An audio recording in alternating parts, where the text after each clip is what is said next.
സമൂഹത്തെ ഭിന്നിപ്പിക്കുന്നവർക്ക് വോട്ടില്ല എന്ന Syro Malabar Sabha major archbishop Mar George Alencherry. വികസനത്തിനു വേണ്ടി അധ്വാനിക്കുന്ന സർക്കാരാണ് നിലവിൽ വരേണ്ടതെന്നും അദ്ദേഹം പറഞ്ഞു. തെരഞ്ഞെടുപ്പ് കൊട്ടിക്കലാശത്തിന് മണിക്കൂറുകൾ മാത്രം ബാക്കി നിൽക്കെയാണ് കർദിനാൾ തെരഞ്ഞെടുപ്പിൽ സഭാ നിലപാട് പ്രഖ്യാപിച്ചത്. സമൂഹത്തെ ഒറ്റക്കെട്ടായി നിലനിർത്തേണ്ടവർക്കാണ് വോട്ട് ചെയ്യേണ്ടത്. വികസന അജണ്ടയ്ക്കാവണം മുഖ്യ പരിഗണന.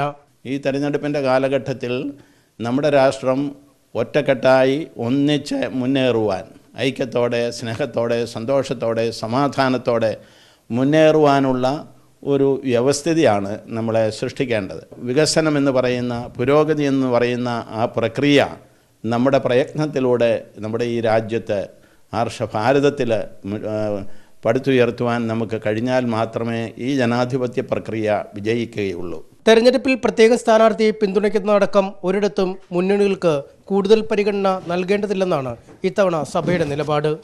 ന്യൂസ് 18 കൊച്ചി.